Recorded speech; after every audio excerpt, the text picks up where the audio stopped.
Everyone welcome back to the platform of dedicated learners. तो आज हम लोग डिस्कस करने वाले हैं कि डेसिमल नंबर को हम बाइनरी नंबर में कैसे कन्वर्ट कर सकते हैं। तो ये किन लोगों के लिए ये वीडियो यूज़फुल है। तो देखो, फिजिक्स में हमारे पास डिजिटल इलेक्ट्रॉनिक्स चैप्टर में ये सारे कन्वर्शन आते हैं। तो क्लास 12 के फिजिक्स के लिए या फिर आपके फर्स्ट ईयर के लिए, फर्स्ट ईयर ऑफ इंजीनियरिंग में किसी भी डिपार्टमेंट से हो, आपके लिए वीडियो है। या फिर आपके क्लास 11 और 12 में आपके कंप्यूटर साइंस है, तो आपको ये टॉपिक बहुत ज़्यादा यूज़फुल होगा। तो किसी भी डेसिमल नंबर को हम बाइनरी नंबर में कैसे कन्वर्ट कर सकते हैं, तो देखते हैं। To convert any decimal number into a binary number we have to divide the number by 2 until 0।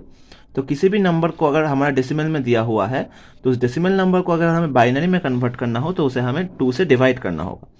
और एक एक्स्ट्रा कंडीशन है कि वहाँ पे अगर कोई फ्रैक्शनल पार्ट रहता है तो उस फ्रैक्शनल पार्ट को हमें 2 से मल्टीप्लाई करना होगा। ओके, तो अब देखते हैं कि एक एग्जाम्पल के साथ इसे समझने की कोशिश करते हैं।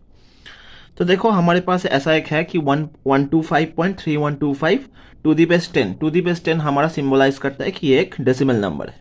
अब इसका इक्विवेलेंट बाइनरी नंबर क्या होगा। तो सबसे पहले देखो, हमारा जो ये होल नंबर है या जो इंटीजर पार्ट है उसे हम नॉर्मली 2 से डिवाइड करते चलेंगे। तो सबसे पहले अगर हमने 125 को 2 से डिवाइड किया तो हमारे पास 62 हमारा रिजल्ट आता है और 1 हमारा रह जाता है। तो रिमाइंडर 1 रहता है। तो हम डिवाइड करेंगे, रिमाइंडर को हम साइड बाई साइड लिखते जाएंगे।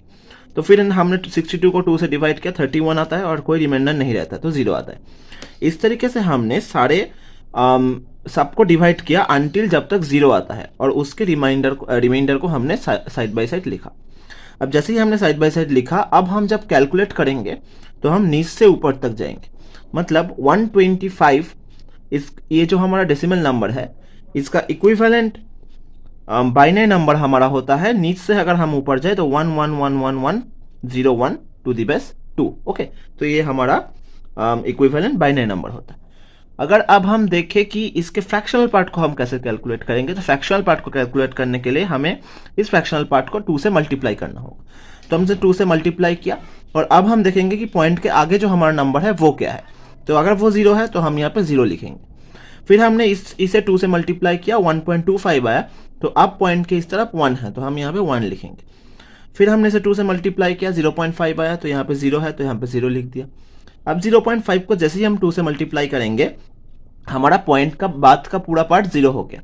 तो अब हमें यहाँ पे रुक जाना है। जैसे ही 0 बनता है तो हमें यहाँ पे रुक जाना है। तो 1.00 आया तो जैसे ही 1 आया हमने लिख दिया और हम यहाँ पे रुक जाएंगे। और अब हम चेक करेंगे ऊपर से नीचे।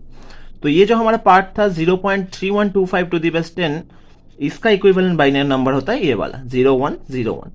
और तो अब हमारा पूरा जो हो गया इसका, इस डेसिमल नंबर का हमारा पूरा ये एक इक्विवेलेंट हमारा बाइनरी नंबर है। तो अब आप लोग क्या कर सकते हैं, अब आप लोग खुद से एक सॉल्व कर सकते हैं। जैसा कि 175.3725 इसे आप बाइनरी नंबर में कन्वर्ट कीजिए। ये आपका एक होमवर्क। ओके।